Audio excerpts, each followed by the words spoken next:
යහපත අයහපත අපට වෙන්වෙන්ව හඳුනා ගන්නට පුළුවන්. නමුත් යහපත අයහපත ප්‍රායෝගිකව ක්‍රියාවට නැන්වීමේදී ඔබ මම කෙතරම් සාර්ථකද?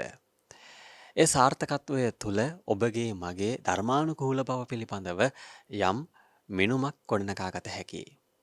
එනිසාවෙන් ධර්මය ප්‍රායෝගිකව පිළිපදින්නට නිරන්තරයෙන් උත්සාහ කරන ඔබට මට නිරන්තර ධර්ම ශ්‍රවණය ඒ තුළින් පින් සිතුවිලි වර්ධනය කර ගනිමින් ජීවිතය යහපත මාර්ගයට හසුරුවා ගන්නට අවශ්‍ය කරන මඟ පෙන්වීම නිරන්තරයෙන් ලබා ගන්නට පුළුවන්. අප සෝදානම් වෙසක් පුරපසළොස්වක පොහෝ දින පසුදින ජයමග රූපවාහිනී සදහම් විකාශනයේ මීළඟ ධර්මානුශාසනාව සඳහා ප්‍රවේශය ලබා ගන්නට දුරුතු පුරපසළොස්වක පොහෝ දිනයේ සිට සප්ත බොජ්ජංග ධර්ම ඇසුරුනුයි මේ උතුම් ධර්මානුශාසනාවන් ඔබ වෙතට සමීප කරන්නේ. මේ වෙසක් පුරපසළොස්වක පොහෝ දිනයේදී පස්සද්ධිය සම්බොජ්ජංග සදහම් දේශනා ඇසුරුනුයි මේ උතුම් සදහම් දේශනාවන් ඔබ වෙතට සමීප කරන්නේ.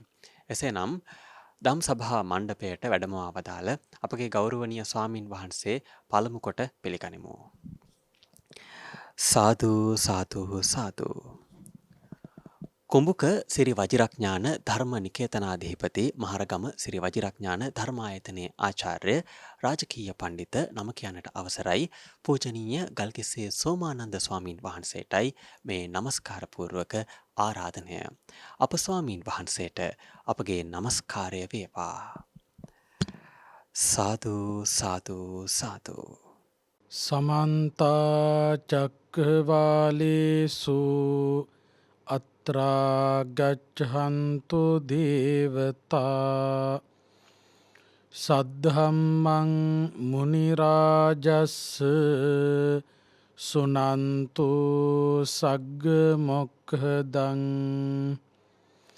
धम्मස්සවන කාලෝ අයං භදන්තා ධම්මස්සවන කාලෝ අයං භදන්තා ධම්මස්සවන කාලෝ අයං භදන්තා නමෝ තස්ස භගවතෝ අරහතෝ සම්මා සම්බුද්දස්ස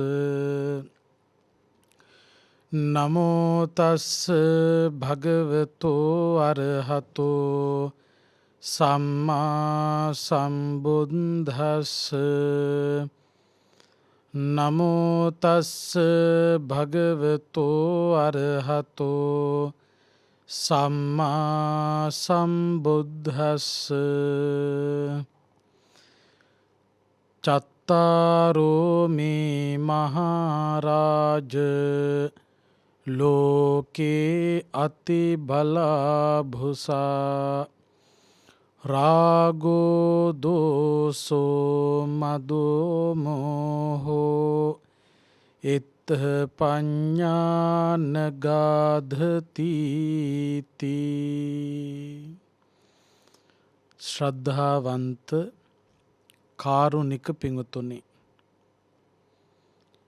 ජයමග රූපවාහිනිය ඔස්සේ ඔබ වෙත ගෙනෙන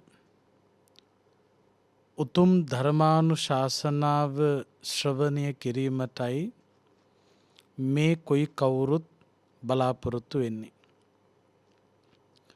බෞද්ධයන් හැටියට තෙමගුල සිහිපත් කරන කාල සීමාවේ වෙසක් පුරපසළොස්වක පොහෝ දවසට පසුදින, එනමුත් එදිනත් පිළිවෙත් පුරමින් කටයුතු කරන බොහෝ පිරිසකට හිතසුව පිණිස මේ උතුම් ධර්ම දානමය පින්කම සම්පූර්ණත්වයට පත් කරන්නටයි බලාපොරොත්තු වෙන්නේ. මේ ලෝකයට පහළ වුණු වටිනාම ශාස්තෘන් වහන්සේ තමයි බුදුරජාණන් වහන්සේ. බුදුරජාණන් වහන්සේ මේ ලෝකයට පහළ වෙලා අපට යා යුතු මග නොයා යුතු මග ඊටාම හොඳින් පැහැදිලි කරලා දුන්නා. බුද්ධත්වයේ සලසා ගන්නවා කියලා කියන්නෙම පරාර්ථය පිණිසම සිදුවෙන කාරණයක්. අපි දන්නවා එදා දීපංකර බුදුරජාණන් වහන්සේ වැඩ හිටපු කාලේ සුමේධ තාපසයන් හැටියට කාලය ගත කළ බෝසතාණන් වහන්සේට සියලු කෙලෙස් ප්‍රහීන කරලා රහත් ඵලයට පත් වෙනවා නම් පත්වෙන්න පුළුවන්කම තිබියදී කල්පනා කළ අදිෂ්ඨානයක් ඇති කරගත්තා කවදා හරි දවසක සසර ගමන තුල අතරමං වෙලා සිටින සත්වයන්ට චතුරාර්ය සත්‍ය හෙළි කරන සම්බුද්ධ රාජ්‍යත්වයට පත් වෙලා සසර දුකින් සත්වයා මුදවා ගැනීමේ කාර්යය සම්පූර්ණ කළ යුතුයි කියලා. එතෙන් පටන් බුද්ධත්වයේ සලසා ගැනීම සඳහා අවශ්‍ය කරන පාරමිතා සම්පූර්ණත්වයට පත් කරමින් සසර ගමන තුල රැඳෙමින් යම්කිසි දුකක් භුක්ති විඳා නම් ඒ හැම දුකක්ම භුක්ති විඳේ ඔබ වෙනුවෙන් මා වෙනුවෙන් සසරේ සැරිසරන සත්වයන් වෙනුවෙන්. ඒ වගේම තමන් සිද්ධාර්ථයන් හැටියට මේ ලෝකයට පහළ වෙලා ඉපදිලා ඍතු විපර්යාසවලට ගැලපෙන තාලෙට නිර්මාණය කරපු රම්‍ය සුරම්‍ය සුභ වගේ රාජමාලිගා එවැගේම තමන්ගේ ඥාතීන් ධනය තනතුරු මේ සියල්ලම අත්හැරලා දාලා බුද්ධත්වයේ සලසා ගැනීම සඳහා සත්‍ය ගවේෂණය කරලා උතුම් බුද්ධත්වයේ සලසා ගත්තේ පරෝපකාරය පිණිසමයි. බුද්ධත්වයේ සලසාගත් බුදුරජාණන් වහන්සේ එතැන් පටන් වසර 45ක කාල සීමාවක් මුළු මහත් ලෝක සත්වයාට හිතසුව පිණිස සැනසෙන මග චතුරාර්ය සත්‍ය ගැබ්බුණු ධර්මය ලොව හමුවේ තැබුවේ ඒ ධර්මය නැමැති රෝධය ප්‍රවර්තනය කළේ පෙරලා හැරියේ පරෝපකාරය පිණිසමයි. එබඳු උත්තම ශාස්තෘන් වහන්සේ නමක් ලෝකේ පහළ වෙච්ච කාලයක බුදුරජාණන් වහන්සේ නමකගේ උණුසුම දැනෙන කාල සීමාවක ධර්මයට අනුගතව දිවිගමන සුවපත් කර ගැනීම අප විසින් සිදු කරගත යුතු වටිනා කාරණයක්. ඒ සඳහා මේ උතුම් ධර්ම දේශනාවත් ඔබට ආධ්‍යාත්මික දියුණු ඇති කර ගැනීම පිණිස හේතු වාසනා වේවා කියලා අපි ප්‍රාර්ථනා කරමු. අද ධර්මානුශාසනාවේ මාතෘකා ගාථාව හැටියට සජ්ජායනා කළේ නාගසේන ස්වාමීන් වහන්සේ විසින් මිලිඳු මහරජතුමාට ප්‍රකාශ කරපු ගාථාවක්. මොකද්ද මේ ගාථාව? චත්තාරෝ මේ මහරජ ලෝකේ අතිබලා බුසා මහරජ මේ ලෝකයේ අතිශයින් භයානක ප්‍රබල කරුණු 4ක් තියෙනවා. මොනවද ඒ කරුණු 4? රාගෝ දෝසෝ මදෝ මෝහෝ.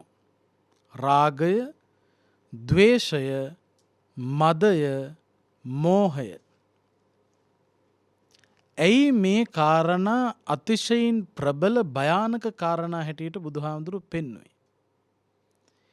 මේ කිලිටි සිතිවිලි පොහොසත් කරන සිතක මේ කිලිටි සිතිවිලි පෝෂණය කරන සිතක එත්ත පඤ්ඤා නගාධති ප්‍රඥාවට ඉඩක් ලැබෙන්නේ නැත. හොඳට මතක තියාගන්න රාගය හිත තුල වඩනවා නම් ද්වේෂය වඩනවා නම් මදය මෝහය වඩනවා නම් ඒවා වර්ධනය කරපු හිතක ප්‍රඥාවට ඉඩක් හම්බෙන්නේ නැහැ. ඒවා පෝෂණය කරන ඇත්තෝ තේරුම් ගන්න ඕන තමන් ඒවා පෝෂණය කරනකොට තමන්ගේ ප්‍රඥාවට ලොකු ප්‍රහාරයක් ඒ ඔස්සේ සිද්ධ වෙනවයි කියලා. ඒ නිසා බුදුරජාණන් වහන්සේ අපට පෙන්වුවේ ප්‍රඥාව නැති කරගන්න නෙවෙයි. ප්‍රඥාව ඇති කරගන්න. ඒ ප්‍රඥාව ඇති කරගන්න කෙනෙක් නම් ඒ කෙනා මොකක්ද කරන්නේ? ඒ කෙනා රාගය පාලනය කරන, ද්වේෂය පාලනය කරන, මදය පාලනය කරන, මෝහය පාලනය කරන කෙනෙක් බවට පත්විය යුතුයි. අන්න ඒවා පාලනය කරනවා කියලා කියන්නේ ප්‍රඥාව ඉස්මතු වෙනවා කියන එකයි. එතකොට මෙතනදී අපි විශේෂයෙන් අවධාරණය කරන්නේ ප්‍රඥාව ඉස්මතු කරගන්න, ප්‍රඥාව ඉස්මතු කර ගැනීමෙන් තමයි ජයග්‍රහණය සැබවින්ම ලැබෙන්නේ. එහෙම නැති වුණොත් ජයග්‍රහණයක් ලැබෙන්නේ නැහැ. ප්‍රඥාව නැති කෙනෙකුට ලෞතුරා බුදුරජාණන් වහන්සේ දේශනා කරපු ධර්මය පවා හරියට තේරුම් ගන්න ලැබෙන්නේ නැහැ. දැන් මේ කාල සීමාව තුල ධර්මයේ ශ්‍රවණය කරන ඔබට විවිධ භික්ෂූන් වහන්සේලාගේ ධර්ම දේශනා ශ්‍රවණය කරන්න ලැබෙනවා. මේ සමාජයේ ජීවත් වෙන මිනිස්සු බොහෝ විට ධර්ම දේශනා අහනවා. ක්‍රියාත්මක කරනවාද කියන එක ගැන ප්‍රශ්නයක් තියෙනවා. හැබැයි බණ අහනවා. ඒ අහන අය කොටස් කිහිපයකට බෙදන්න පුළුවන්. එක කොටසක් තෝරාගත්ත භික්ෂූන් වහන්සේ නමකගේ ධර්ම දේශනා පමණක් ශ්‍රවණය කරනවා. අය වෙන කිසිම දේශනාවකට දෙසවන් යොමු කරන්නේ නැහැ. තමන්ට හිතට වැදුණු එක් භික්ෂූන් වහන්සේ නමකගේ ධර්ම දේශනා පමණක්ම ශ්‍රවණය කරන්නට පෙළඹුණු ශ්‍රාවකයෝ ඉන්නවා. ඒ අය බණ අහන්නේ එකම හාමුදුරුවෝ නමකගේ. එහෙමයි ඉන්නවා. තව පිරිසක් ඉන්නවා ධර්ම දේශනා සිදු කරනකොට භික්ෂූන් වහන්සේලා ඒ හැම ධර්ම දේශනාවක්ම ශ්‍රවණය කරනවා. මේ විදියට ධර්ම දේශනා ශ්‍රවණය කරන ශ්‍රාවකයා අතරේ සමහරු අපිට ඇවිල්ලා කියන දේවලුත් තියෙනවා. දැන් සමහර ශ්‍රාවකයෝ කියන දෙයක් තමයි හාමුදුරුවනේ අපි ධර්ම දේශනා ශ්‍රවණය කරනවා එක එක භික්ෂූන් වහන්සේලා එක එක විදියටනේ හාමුදුරුවනේ බණ කියන්නේ. එක හාමුදුරුවෝ නමක් එකක් කියනවා, තවත් හාමුදුරුවෝ නමක් තව එකක් කියනවා. සම්පූර්ණයෙන්ම ඒ දේශනා දෙක විමසනකොට වෙනස් බවක් තේරෙනවා. අපිට හාමුදුරුවනේ කොතනද හරි දේශනාව තියෙන්නේ කියලා හිතාගන්න බැරි තැනක අතරමං වෙලා තියෙනවා. ඔය සමහර අය කියන දෙයක් මම මේ කිව්වේ. ධර්ම දේශනා ශ්‍රවණය කරන අය අතරේ සමහරු කියන දෙයක්. මොකද්ද කියන්නේ? හාමුදුරුවනේ අපි ධර්ම දේශනා ශ්‍රවණය කරනවා. එක එක හාමුදුරුවරු එක එක විදියට ධර්ම දේශනා පවත්වනවා. කෝකද හරි කෝකද වැරදි කියලා හරියට තේරුම් ගන්න බැරුව අපි අතරමං වෙලා ඉන්නවා. ඒ ප්‍රශ්නයට දෙන්න තියෙන හොඳම උත්තරය මෙන්න මේකයි. ඕනෑම භික්‍ෂූන් වහන්සේ නමකගේ ධර්ම දේශනා අහන්න ශ්‍රවණය කරන්න. හැබැයි ප්‍රඥාව ඉස්මතු කරගෙන ප්‍රඥාව ඉස්මතු කරගන්නේ නැතිව ධර්ම දේශනා ශ්‍රවණය කළොත් ඒ ශ්‍රවණය කිරීමෙන් තමන් අතරමං වීමට එය හේතුවක් වෙන්න පුළුවන්. දැන් ඔය අතරමං වෙලා වගේ කියලා කියන අය බොහෝ දෙනෙක් පිළිබඳව කල්පනා කළොත් විවිධ භික්ෂුන් වහන්සේලාගේ ධර්ම දේශනා ශ්‍රවණය කරන අය. අපි හිතමු එකම හාමුදුරුවෝ නමකගේ තමයි ධර්ම දේශනා අහන්නේ කියලා. ඒ අයට හිතෙනවා අපි නම් අතරමං වෙලා නැහැ. අපි හරි පාරේ තමයි යන්නේ. හැබැයි සමහරක් විට හරි පාරේ යනවා කියලා හිතුණත් ඒකත් අරටුව කියලා හිතලා පොත්ත අරගෙන ගියා වගේ වැඩක් වෙන්නත් පුළුවන්. බුදුහාමුදුරු පෙන්වුවේ සාමගාම සූත්‍රේ. මිනිස්සෙකුට ඕන වෙනවා ගහක අරටුවක්. හැබැයි මේ මිනිස්සයා ගහේ කොටස් හරියට දන්නේ නැහැ. කොටස් දන්නවා හැබැයි පටලවගෙන තමයි ඉගෙනගෙන තියෙන්නේ. පොත්ත අරටුව කියලා හිතාගෙන ඉන්නවා. අරටුව පොත්ත කියලා හිතාගෙන ඉන්නවා. කොළ දලු මුල් කියලා හිතාගෙන ඉන්නවා. මුල් කොළ දලු කියලා හිතාගෙන ඉන්නවා. අන්න ඒ විදියට මේ ගහේ කොටස් හරියට හඳුනන්නේ නැහැ. ඉතින් මේ මිනිසයාට ඕන වෙනවා ගහක අරටුවක්. ඒ ප්‍රයෝජනයට අවශ්‍ය වෙන්නේ ගහේ අරටුව. මේ මිනිසයා ගහ ළඟට ගිහිල්ලා අරටුව කියලා හිතාගෙන ඉන්න පොත්ත ගලවලා ගන්නවා. පොත්ත අරගෙන යනවා අරටුව කියලා හිතාගෙන. දැන් අහන්න ඕන ප්‍රශ්නයක් තියෙනවා. මොකක්ද ඒ ප්‍රශ්නය? අරටුව අවශ්‍ය කෙනා පොත්ත අරගෙන ගියයි කියලා අරටුවෙන් ගන්න තියෙන වැඩේ පොත්තෙන් ගන්න පුළුවන්ද? පොත්තෙන් ගන්න බෑ. හැබැයි අරටුව කියලා හිතාගෙන පොත්ත අරන් යන්න පුළුවන්. එතකොට සමහර විට ධර්මදේශනා ශ්‍රවණය කරගෙන යනකොට අරටුව කියලා හිතලා පොත්ත ගත්තා වෙන්නත් බැරි කමක් නැහැ. ඒ නිසා තමයි අපි නිතර මතක් කරන්නේ මේ ධර්මය අවබෝධ කර ගැනීම සඳහා අහන දෙසුම ප්‍රඥාවෙන් මෙනෙහි කළ යුතුයි. ඕනෑම භික්ෂූන් වහන්සේ නමකගේ ධර්ම දේශනා අහන්න. හැබැයි අහලා ඒ සිදු කරපු දේශනාව ප්‍රඥාවෙන් විමසන්න. ප්‍රඥාවෙන් විමසන තරමට තමයි තමන්ට අතරමං නොවී මේ බුදුදහම තුළ ඉදිරියට ගමන් කරන්න ඉදිරි ප්‍රතිඵල ලබා ගන්න පුළුවන්කම ලැබෙන්නේ. ඒකට තමයි බුදුරජාණන් වහන්සේ ධර්මය දේශනා කළේ. දැන් අද වෙනකොට විවිධ භික්ෂුන් වහන්සේලා විවිධ දෙසුම් පවත්වනවා. සමහර දේශනාවල ත්‍රිපිටකයේ යම් යම් කරුණු ප්‍රතික්ෂේප කරන බවකුත් පේනවා. එක එක්කෙනාට ඕන විදියට එහෙම මේ ත්‍රිපිටකයේ කරුණු විසි කරන්න බෑ. ත්‍රිපිටකයේ කරුණු විසි කරන්න බෑ. ඒවා අන්තර්ගත වෙලා තිබෙන්නේ යම්කිසි හේතුවක් ඇතුව. අපේ බුදුරජාණන් වහන්සේ දේශනා කළා සම්බුද්ධ ශාසනය පිරිහෙන්න හේතු. මම මේ විශේෂයෙන් මතක් කරන්නේ මේ කාරණා ධර්මය පරිශීලනය කරනකොට ප්‍රඥාවෙන් ධර්මය පරිශීලනය කළ යුතුයි කියන එක පෙන්වන්න. ප්‍රඥාවෙන් ධර්මය පරිශීලනය කළ යුතුයි කියලා කියන්නේ රාග, ద్వේෂ, මද, මෝහ පාලනය කරගෙන ධර්මය මෙනෙහි කළ යුතුයි. එතකොට තමයි සාර්ථක ප්‍රතිඵල ලැබෙන්නේ.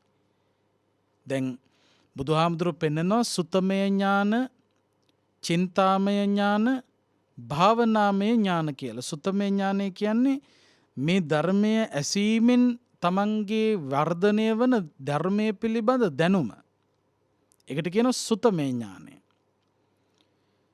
චින්තාමය ඥානය කියල කියන්නේ අහපු ධර්මය හිතේ මෙනෙහි කරමින් ධාරණය කිරීම. භාවනාමය ඥානය කියල කියන්නේ අහපු දරපු ඒ ධර්මය භාවිතා කිරීමෙන් පාවිච්චි කිරීමෙන් තමන්ට ලැබෙන ඥානය. එතොට සුතමය ඥානය පමණක් ලබා ගත්තා කියල ධර්මාවබෝධය ලබන්ට බෑ.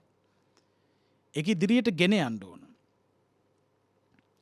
සුනාතහ ධාරේතහ චරාතහ අසන්න ධාරණය කරගණ්ඩ ඒ අනුව හැසිරෙන්ඩ. එතකොට ඇසුවට මදී ධාරණය කරගන්නේ නැත්තං ඒ අනුව ක්‍රියාත්මක වෙන්නේ නැත්තා. එනිසා අපි මේ ධර්මය පරිශීලනය කරලා මෙනෙහි කරලා ප්‍රඥාව අවදි කරගෙන ඕන මේ ගමන යන්න. ප්‍රඥාව අවදි කරගන්නේ නැතුව මේ ගමන යනවනං අන්න ඒ කෙනාට ලොකු අඩුවක් ඒ නිසා සිද්ධ වෙනවා. වර්තමානය වෙනකොට අපි තේරුම් ගන්න ඕන කරුණක් තිබෙනවා. දැන් මම විශේෂයෙන් මේ කාරණාව කියන්නේ ප්‍රඥාවෙන් තොරව ධර්මය බලන්ඩ ගිහිල්ලා බුදුදහමේ බොහෝ තැන් ප්‍රතික්ෂේප කරන අයට එක අපි තේරුම් ගන්න ඕන. අපි මේ වාසය කරන සමාජ පරිසරයේ අපිට ඇහෙනවා පේනවා සමහර අය උගත්තු යැයි කියන අය බුදුදහමේ විවිධ කාරණා ප්‍රතික්ෂේප කරන ස්වභාවයක්. ඒ ප්‍රතික්ෂේපයන් සිද්ධ කිරීම සම්බන්ධයෙන් බුදුහාමුදුරුවන්ගේ අදහස මොකක්ද කියන එක අපි පැහැදිලි කරලා දෙන්න ඕන. අපේ බුදුරජාණන් වහන්සේ මේ සම්බුද්ධ ශාසනය පිරිහෙන්න හේතුවන කරුණු මොනවද කියලා පැහැදිලි කළා. ඒ කරුණු අතරේ හේතු අතරේ එක හේතුවක් තියෙනවා. මොකද්ද මේ එක හේතුව? බුදුහාමුදුරුවෝ පෙන්නනවා සම්බුද්ධ ශාසනය පරිහානියට පත්වෙන්ඩ හේතුවක් ප්‍රධාන හේතුවක් භික්ෂුව උගත් වැඩිවීම. කවුරුත් කලබල වෙන්න එපා මෙහෙම කිව්වයි කියලා. මේකෙන් තේරුම් ගන්න ඕන කාරණාවක් තියෙනවා. සම්බුද්ධ ශාසනය පිරිහෙන්න හේතුවක් හැටියට පෙන්නනවා භික්ෂුව උගත් වැඩිවීම. ඇයි බුදුහාමුදුරුවෝ එහෙම කාරණාවක් පැහැදිලි කළේ? දැන් එතනදි හොඳට තේරුම් ගන්න ඕන භික්ෂුව උගත් වැඩිවීම ශාසනයේ පිරිහීමට හේතුවක් කිව්වා මිසක්කා භික්ෂුව ප්‍රඥාවෙන් ඉහළට යාම ශාසනයේ පිරිහීමට හේතුවක් කියලා කිව්වා නෙවෙයි. ප්‍රඥාව වර්ධනය කරන්න කියන එක බුදුහාමුදුරුවෝ පෙන්නවා. එතකොට ප්‍රඥාවෙන් ධර්මයේ දෙස බලන්න කියලා බුදුහාමුදුරුවෝ දේශනා කළා. හැබැයි උගත්කමින් බුදුදහම දෙස බැලීම සම්බුද්ධ ශාසනය පිරිහෙන්න හේතුවක් බවට පත්වෙන්න පුළුවන් කියලා පෙන්වනවා. ඒකට හේතුව මොකක්ද කියන එක දැන් අපි කියන්න ඕන. වරදවා ගන්න එපා, නිදි කිර කිර බණ අහන්න එපා, බාගෙට කාලෙට ඇහුනොත් ඊට පස්සේ බාගෙට කාලෙට කියා දුවනවා. අන්න අර හාමුදුරුවෝ ආවල් නාලිකාවේ මෙන්න මෙහෙම කිව්වා, ඒක ඇත්තද බොරුද? ඊට පස්සේ තේරුම් ගන්න නැතුව මේ පුංචි පුංචි කෑලි අල්ලගෙන ඇහිච්ච කෑලි උස්සගෙන ගිහිල්ලා එක එක තැන් වල කියලා අන්තිමේදී බණ කියපු හාමුදුරුවන්ටත් බැනුම් අස්සලා අපේ මිනිස්සු හරි ඒ අතින් දුර්වලයි. හරිම භයානකයි අපේ මිනිසුන්ට බණ කියන්නේ එක පැත්තකින්. ධර්ම දේශනාවක් ගත්තහම මුල ඉඳලා අග දක්වා දේශනාව අහගෙන හිටපු කෙනෙකුට විතරමයි ඒ ධර්ම දේශනාව පිළිබඳව ਵਿਚාරයක් කරන්න පුළුවන්. දැන් අපි ගෙවල් වලට බණ වලට ගියත් එහෙමයි. සමහර මිනිස්සු එනවා අර කෑම එක කාලයන්ද. එතකොට බණේ බොහෝ කාරණා කියලා ඉවරයි. අන්තිම ටිකේ කියන කාරණාවල ඇවිල්ලා එල්ලෙනවා. මහා ඉහලින් එල්ලෙනවා. ඉහලින් එල්ලිලා ඒ ධර්ම දේශනාවේ අන්තිම කාරණා ටිකේ මුළු ධර්ම දේශනාව ගැනම මුළු ධර්ම දේශනාවම අහපු අයට වඩා විචාරයක් ගෙන්න පටන් ගන්නවා. එහෙම අය තමයි අපිට ඉන්නේ. අහලා තියෙන්නේ පොඩ්ඩයි. ඒ පොඩ්ඩෙන් තීන්දුව తీරන ගන්නවා. මුලින් ඉඳලා අග දක්වා හොඳට ධර්ම දේශනාව ශ්‍රවණය කරන්න ඕන. බාගෙට කාලයට අහන්න එපා. නිදි කිර කිර අහන්න එපා. එහෙම නිින්ද යනවනම් බාගෙට ඇහෙනවනම් බණ මැදදී නම් ආවේ හොඳට මතක තියාගන්න. ඒ ධර්ම දේශනාව පිළිබඳව කිසිදු ਵਿਚාරයක් කිසිම වචනයක් පිට කරන්න එපා. පිට කරන්න බෑ. මේ කෑලි කෑලි අල්ලන් කෑ ගැහුවට ඒක හරියන්නේ නැහැ නේ. ඒවයි කියන කරුණ මොනවද කියන එක හොඳට තේරුම් ගන්න ඕන. එතකොට භික්ෂුව උගත් වැඩිවීම ශාසනයේ පරිහානියට හේතුවක්. ඒක වෙන්නේ කොහොමද? ඒ කාරණාව අද වෙනකොට ලෝකයේ සනාත වෙච්ච දෙයක් බවට පත් වෙනවා. දැන් අපි බලමු උගත් කියන භික්ෂුව කොයි වගේද? අපි උගත් භික්ෂුවක් කියලා හඳුන්වන්නේ කාටද? උගත් ගිහියෙක් හැටියට හඳුන්වන්නේ කවුරුන්වද? ඒ ගැන අපි කතා කරමු. උගත් භික්ෂුවක් පිළිබඳව අපි කතා කරන්නේ මෙන්න මෙහෙම භික්ෂුවක් ගැන. හොඳට ත්‍රිපිටකය කියවලා තියෙන අටුවාව සමග.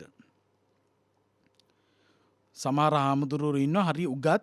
මේ හැම හාමුදුරු කෙනෙකුටම කියනවත් නෙවෙයි. සමහර භික්ෂුන් වහන්සේලා මුළු ත්‍රිපිටකයේම කියවලා තියෙනවා අටුවාවත් එක්කම ත්‍රිපිටකයේ ඕනෑම තැනකින් ඇහුවොත් උත්තර දෙන්න තරම් දක්ෂයි උගත්. ඒ භික්ෂුන් වහන්සේලා ත්‍රිපිටකයේ විතරක් නෙවෙයි අනිකුත් ආගමික පසුබිම් පිළිබඳවත් හොඳට ඉගෙන ගන්නවා, කියවනවා, දැනුම තියෙනවා, මතකයේ තියෙනවා. එක පැත්තකින් මහායාන සම්ප්‍රදාය ගැන, තවත් පැත්තකින් අනිකුත් ආගමික පසුබිම් පිළිබඳව හොඳට ඉගෙනගෙන තියෙනවා. ඒ වගේම තමයි විද්‍යාව පිළිබඳවත් හදාරනවා.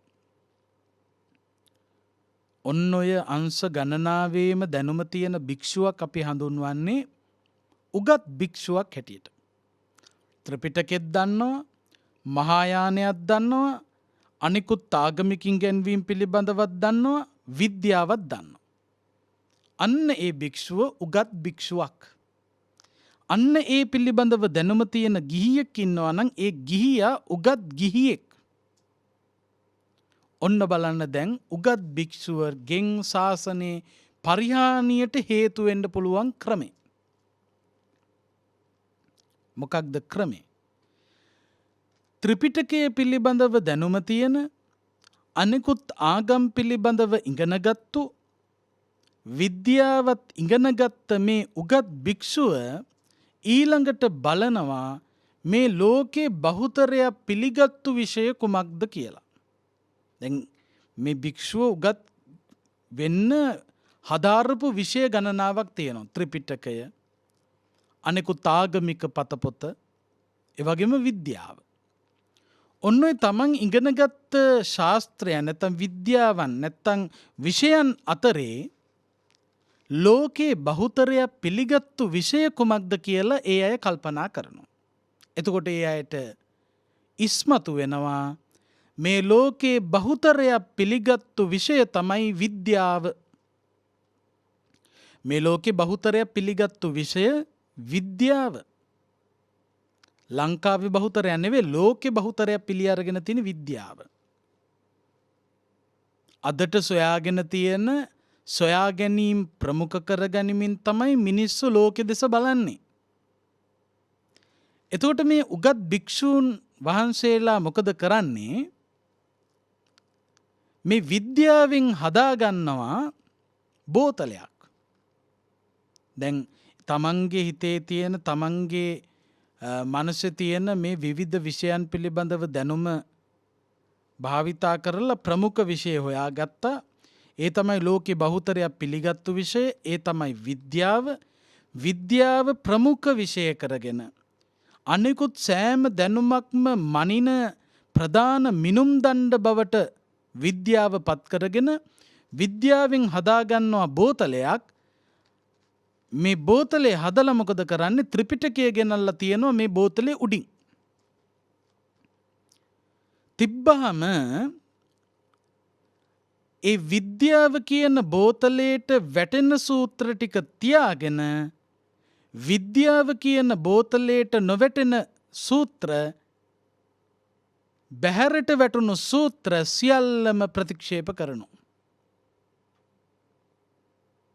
ඔන්න කරන වැඩි.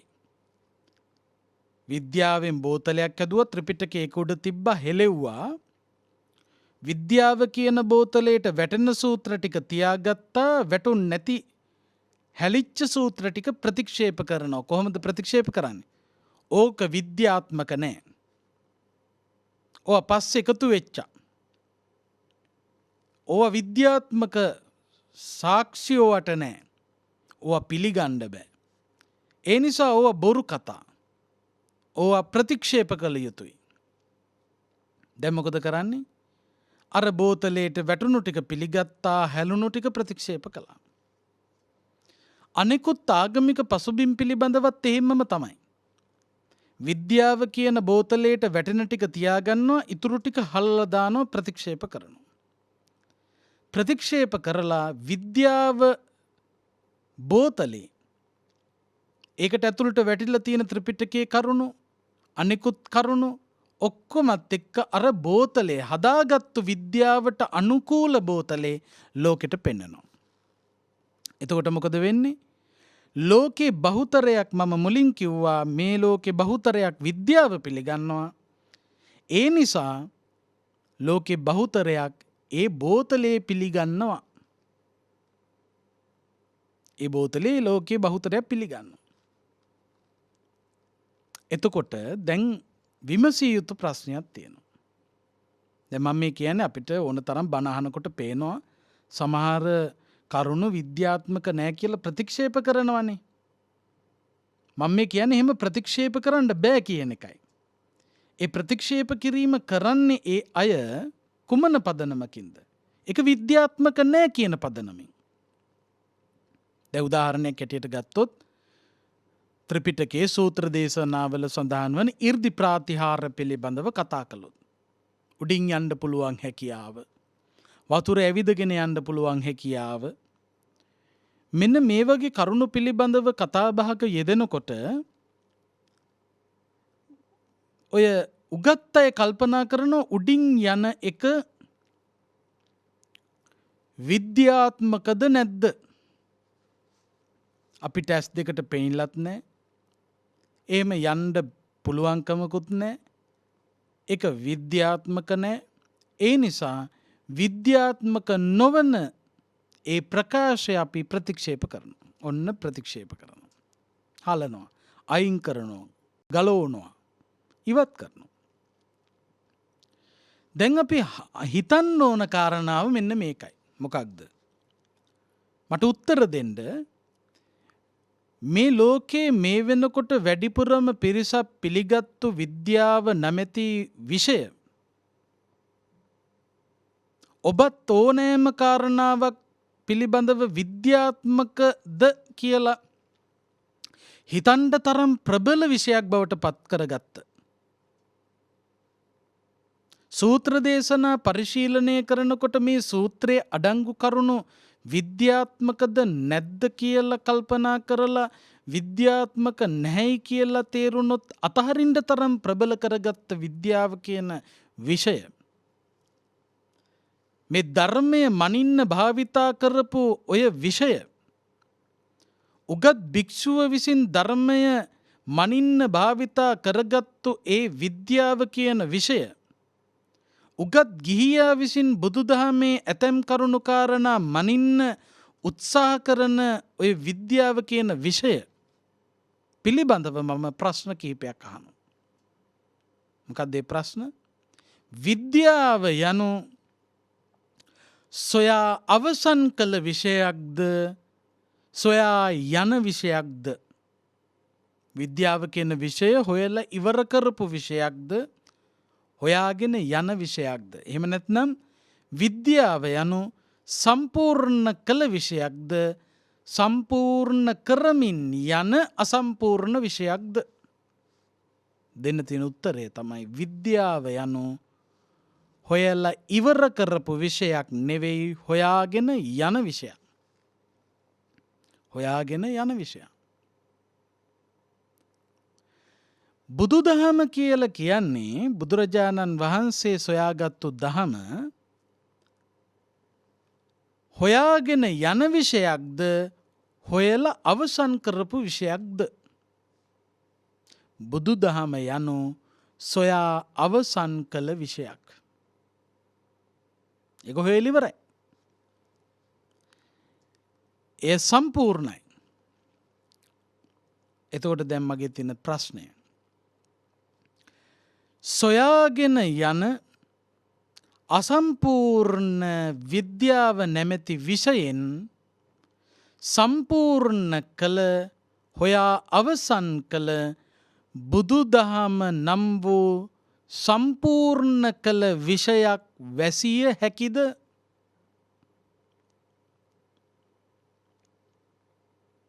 සම්පූර්ණ විෂයක් අසම්පූර්ණ විෂයකින් වහන්න යනවා. ඒක තමයි බුදුදහම විද්‍යාවෙන් මනින්න යනවා කියලා කියන්නේ.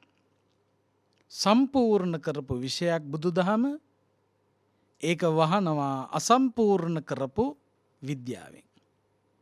එතකොට මොකද වෙන්නේ? සම්පූර්ණ කරපු විෂයක් අසම්පූර්ණ විෂයකින් වහනකොට වෙන්නේ අසම්පූර්ණ විෂයක් බවට සම්පූර්ණ වෙච්ච විෂය පත්වීමයි. එතකොට හොයලා අවසන් කරපු බුදුරජාණන් වහන්සේ දේශනා කරපු ධර්මය, සම්පූර්ණ කරපු ධර්මය විද්‍යාවෙන් වහන්න ගියපු නිසා මොකක්ද වෙන්නේ? සම්පූර්ණ විෂය අසම්පූර්ණ විෂයක් බවට පත් වෙනවා. දැන් අර එක එක සූත්‍ර ප්‍රතික්ෂේප කරනකොට, විද්‍යාත්මක නෑ ඔය කතාව කියලා අයින් කරනකොට මොකද වෙන්නේ? මේ සම්පූර්ණ කරපු විෂයක් කෑලි අයින් කර කර අසම්පූර්ණ කරනවා.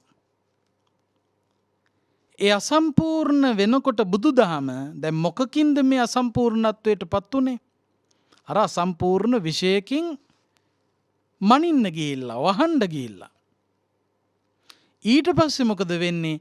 අර විද්‍යාව පිළිබඳව අපි කියවනේ සොයාගෙන යන විෂයක් කියලා. එතකොට තව අවුරුදු 50ක් 60ක් යනකොට හොයාගත්ත ප්‍රමාණය තව වැඩි වෙනවා. ඒ කියන්නේ අර බෝතලේ ලොකු වෙනවා.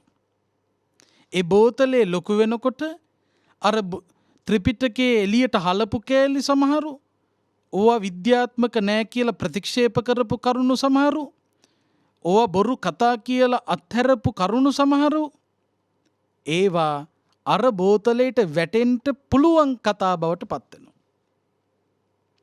හැබැයි ඒ බෝතලයට වැටෙන්න පුළුවන් කතා බවට පත් වෙනකොට ඒ කතාව සනාථ කරන්න බුදුදහමේ එබඳු කාරණා නැති වෙනවා. ඇයි?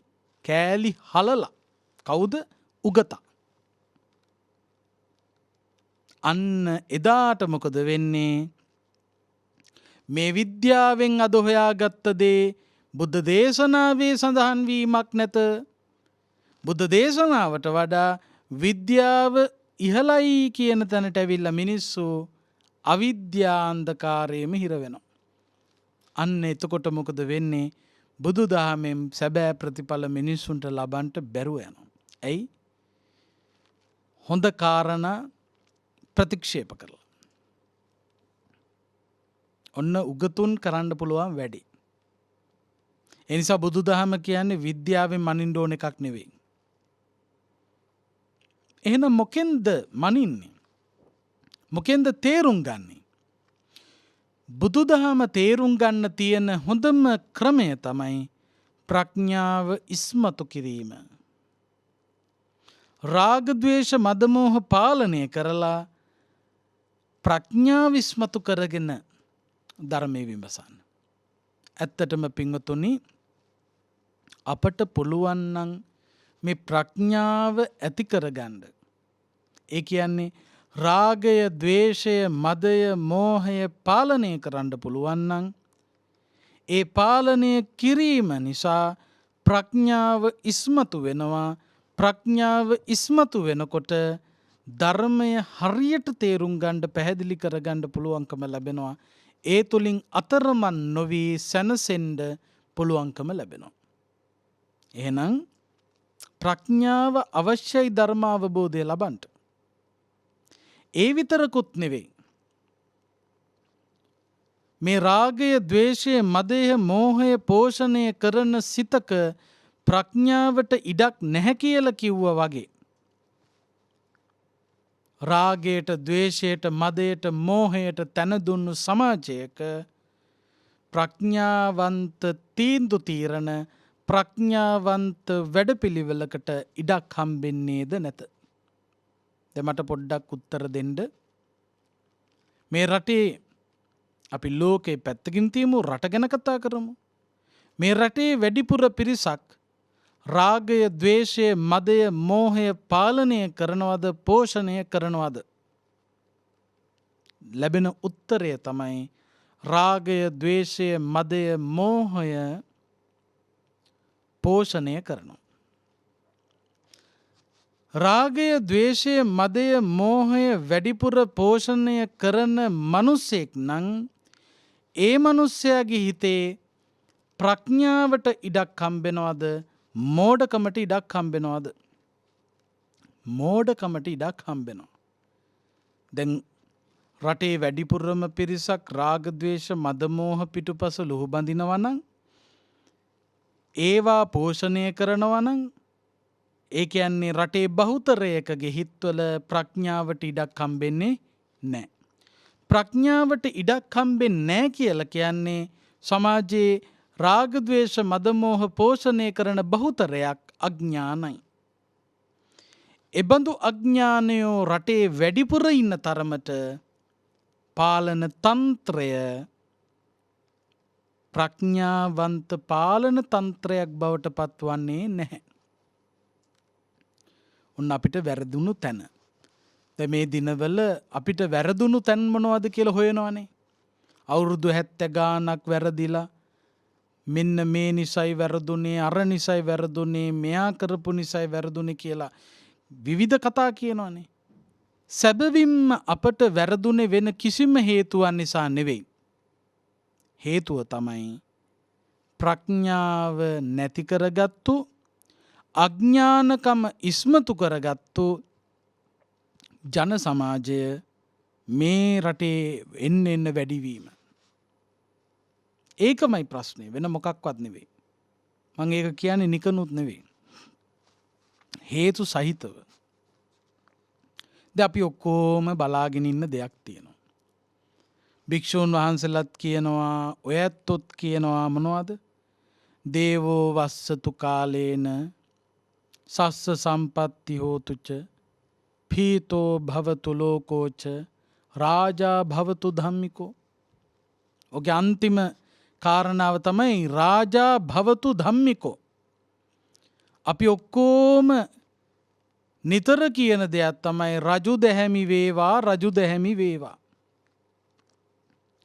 අධර්මයට බර සමාජයක වාසය කරමින්, අධර්මිෂ්ඨ වැඩපිළිවෙලක යෙදෙමින් අපි බලාගෙන ඉන්නවා රාජා භවතු ධම්මිකෝ, රජු දැහැමි වෙනකම්. මම ප්‍රශ්නයක් අහනවා ඔබෙන්. රටේ බහුතරයක් අධර්මිෂ්ඨ වෙනකොට රටේ රජා නැත්නම් පාලන තන්ත්‍රය දැහැමි වෙනවද? කවදාකවත් දැහැමි වෙන්නේ නැහැ. දැන් කෙනෙක් හිතයි ඔය කියපු කතාව බුදු දේශනාවට පටහැනි කියලා. බුදුහාමුදුරන්ගේ දේශනාවට පටහැනි කතාවක් කිව්වේ. මොකද්ද පටහැනි කියලා කියන්නේ? බුදුහාමුදුරෝ දේශනා කළා රජු දැහැමි වන්නේ නම් ඇමති මණ්ඩලය දැහැමි වෙනවා, නිලධාරි මණ්ඩලය දැහැමි වෙනවා, රටවැසියා දැහැමි වෙනවා. ඒ නිසා රජු දැහැමි විය යුතුයි කියලා පෙන්වනවා. දැන් මෙතනදී මම මොකද්ද කිව්වේ? රටවැසියා අධාර්මික නම් පාලන තන්ත්‍රය රජවරු දැහැමි වෙන්ඩ ධාර්මික වෙන්ඩ බෑ කියල මංකිව්වා. මම ඒ කියන්නේ බුද්ධ වචනයට විරුද්ධව නෙවෙයි. බුදුරජාණන් වහන්සේගේ පැහැදිලි කිරීම අපි තේරුම් ගණ්ඩුවන්. හොඳට මතකතියාගණ්ඩ මෙතන තියෙන පොඩ්ඩක් තේරුම් ගැනීමේ දුර්වලතාවයක්. රජු දැහැමි වුණොත් ඇමති මණ්ඩල නිලධාරී මණ්ඩල ඊළඟට මහජනතාව ධාර්මික වෙනවා කියලා කිව්වේ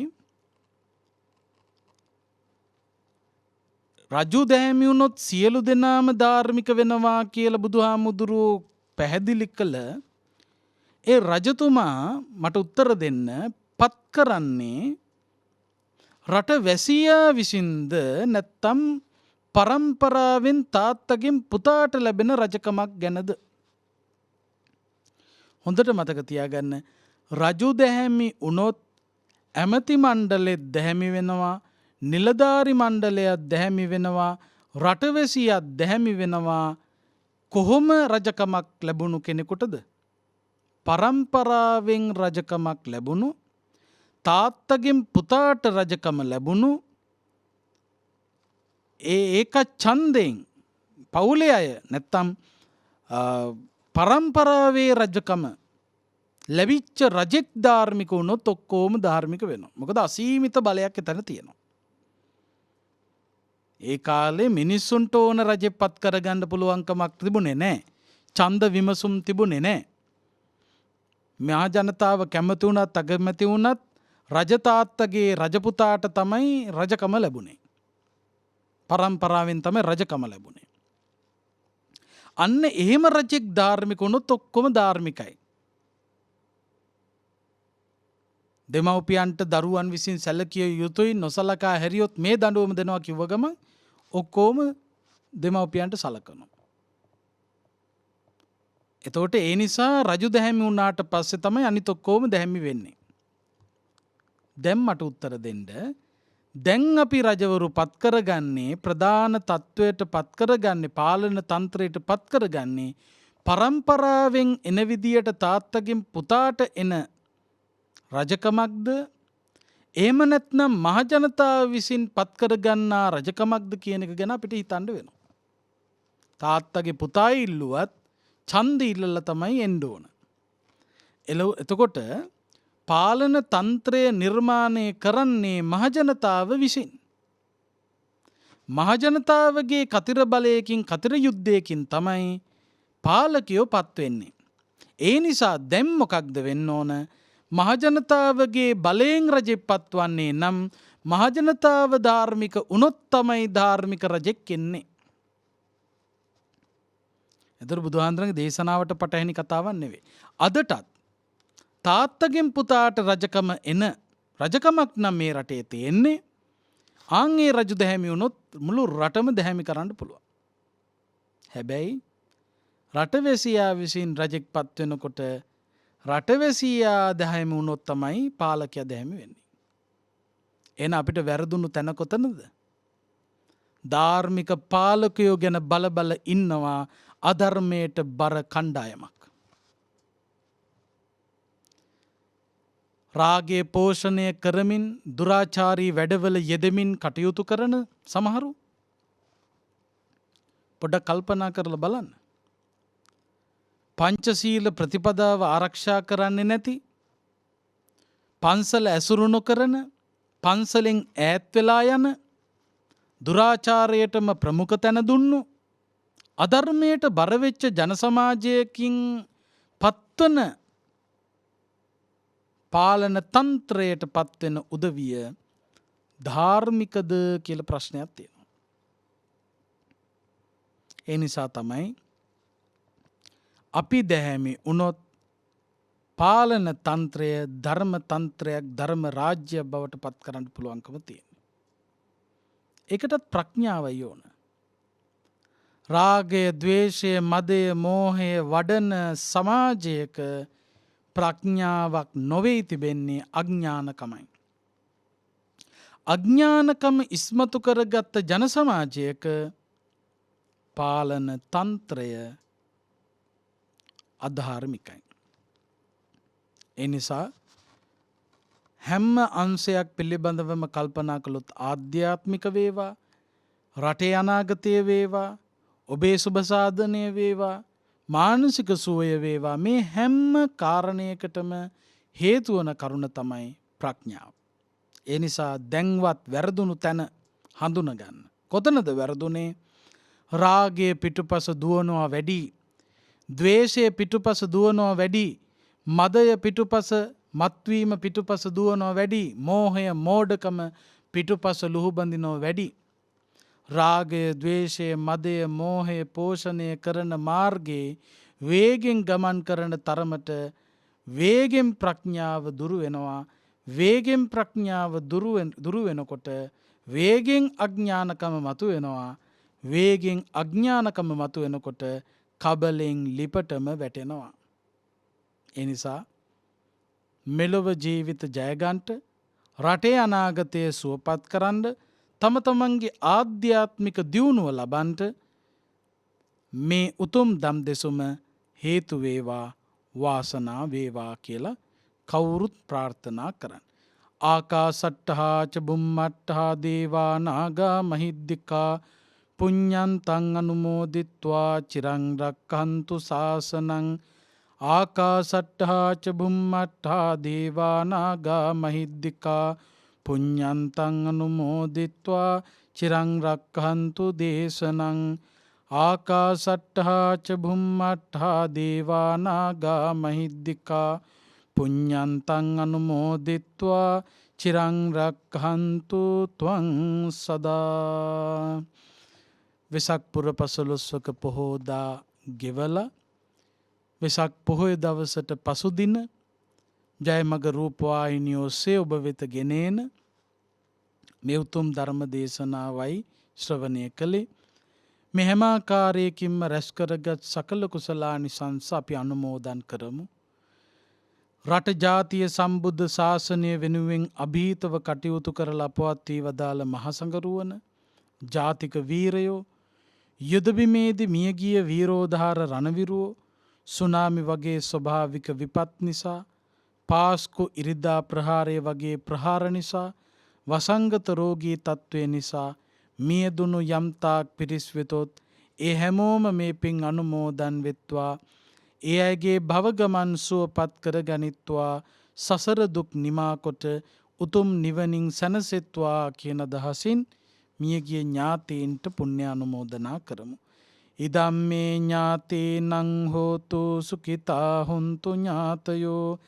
ඉදම්මේ ඥාතීනං හෝතු සුඛිතා හුන්තු ඥාතයෝ. ඉදම්මේ ඥාතීනං හෝතු සුඛිතා හුන්තු ඥාතයෝ. සම්‍යක් දෘෂ්ටික දෙවියෝ මේ පින් අනුමෝදන් වෙත්වා.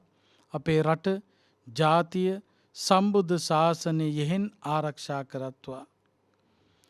විශේෂයෙන් ජයමග රූපවාහිනියේ සභාපති ධූරය ඔබවන උඩදුම්බර කාශ්‍යප නායක ස්වාමින් වහන්සේ ඇතුළු ඔබට නිරතුරුවම දම් දෙසුම් පවත්වන ගෞරවනීය මහසඟරුවනට, ජයමග කාර්ය මණ්ඩලයට, ධර්ම ශ්‍රවණය කළ රටවැසි ලොවැසි හැමෝටම සිත ශාන්ති යහපත උදාපත් වේවා. රට පුරා ඇතිවෙලා තිබෙන අයහපත් තත්ත්වය දුරු වෙලා රටට යහපතම උදා වේවා. දෙවියොත් පතන බෝධියකින් මෙපින් අනුමෝදන්ව උතුම් නිවනින් සැනසෙත්වා කියලා දෙවියන්ට පින් දෙමු. එත්තාවතාච අම්හෙහි සම්භතම් පුඤ්ඤ සම්පදං සබ්බේ දේවා අනුමෝදන්තු සබ්බ සම්පත්ති සිද්ධියා. එත්තාවතාච අම්හෙහි සම්භතම් පුඤ්ඤ සම්පදං සබ්බේ දේවා අනුමෝදන්තු සබ්බ සම්පත්ති සිද්ධියා. එත්තාවතාච අම්හෙහි සම්භතම් පුඤ්ඤ සම්පදං සබ්බේ දේවා අනුමෝදන්තු සබ්බ සම්පත්ති සිද්ධියා. මෙසේ රැස් කරගත් සකල කුසලානිසංසයන්ගේ බලයෙන් අපි කාටත් සසර දුක් නිමාකොට උතුම් නිවනින් සැනසීම පිණිස මෙපින් හේතු වේවා වාසනා වේවා කියලා සාදු කියලා නිවන් ප්‍රාර්ථනා කරන්න. ඔහොම වැඳගන්න. අභිවාදන සීලිස්ස නිච්ඡං වද්ධාපචායිනෝ චත්තාරෝ ධම්මා වඩ්ඩන්ති ආයුවන්නෝ සුඛම් බලං ආයුරාරෝග්‍ය සම්පatti සග්ග සම්පatti මේවච අතෝ නිබ්බාන සම්පatti ඉමිනාතේ සමිජ්ජතු. මෙම උතුම් ධර්මදේශනාවේ දායකත්වය වශයෙන් සඳහන් කරලා තියෙන්නේ සදැහැති දායක පිරිසක් විසින් කියලා. දේශකයන් වහන්සේ ඇතුළු මහා සංඝරත්නයටත් පවුලේ සෑම දෙනාටත් ලක්වැසි සැමටත් කිසිදු කායික මානසික පීඩාවක් ඇති නොවේවා කියන අරමුණින් වගේම සියලු සත්වයන්ට චතුරාර්ය සත්‍ය ධර්මය අවබෝධ වේවා කියන අරමුණෙන් තමයි මේ ධර්ම දේශනාවේ දායකත්වයෙන් කටයුතු කරන මේ සදැහැති දායක පිරිස බලාපොරොත්තු වෙන්නේ. නමුත් අපි ප්‍රාර්ථනා කරනවා එම පිරිස නමින් මේ පරිලෝකීය සියලුම ඥාති මිත්‍රාදීන්ට මේ පින් අනුමෝදන් වෙලා ඒ සියලු දෙනාම සුගතියෙන් සුගතියටපත් වේවා, උතුම් නිවනින් සැනසෙන්නට හේතු වේවා. ඒ වගේම එම පිරිස සහ සුජීවත්ව වාසය කරන හැම දෙනාටම මේ සියලු පුණ්‍ය ශක්තියින් හේතු වෙලා කරන කියන සියලු කටයුතු සාර්ථක වේවා. සියලු යහපත් අධිෂ්ඨාන බලාපොරොත්තු සිද්ධ වේවා. යම් දුකක් කරදරයක් වන්ට තිබේ නම් ඒ සියලු දුක් කරදර දුරු වේවා. කායික මානසික සුවය ලැබේවා. මේ උතුම් පුණ්‍ය ශක්තියින් හේතු කොටගෙන සසර වසන තාක්කල් කිසිදු පාප මිත්‍ර ඇසුරකටපත් නොවේවා. කල්යාණ මිත්‍ර ආශ්‍රය නිබඳව නිරතුරුව ලැබේවා. අවසානයේදී උතුම් නිවනින් සැනසෙන්නට මේ සියලුම පුණ්‍ය ශක්තියින් හැම දිනාටම හේතු වේවා කියලා ප්‍රාර්ථනා කරනවා. හැම දිනාටම සම්මා සම්බුදු සරණයි. සාදු සාදු සාදු. මෙම උතුම් ධර්මානුශාසනාව පවත්වන්නට යෙදුණු කුඹුක සිරි වජිරඥාන ධර්ම නිකේතනාධිපති මහරගම සිරි වජිරඥාන ධර්මායතනයේ ආචාර්ය රාජකීය පඬිත නම කියන්නට අවසරයි අතිපූජනීය ගල්කිස්සේ සෝමානන්ද ස්වාමීන් වහන්සේට මාගේ නමස්කාරය වේවා. මේ උතුම් ධර්මානුශාසනාවන් ශ්‍රවණය කරමින් මේ උතුම් ධර්ම කරුණු ජීවිතයට ප්‍රායෝගිකව එකතු කරගන්නට ඔබ සියලු දෙනාට ශක්තිය ධෛර්යය ලැබේවායි ප්‍රාර්ථනා කරනු ලබනවා. ජයමග රූපවාහිනී නාලිකාව සමගින් රැඳී සිටින්න අප සූදානම් මීළඟ ධර්මානුශාසනාව සමගින් ඔබ හා ඒකාත්මික වන්නට.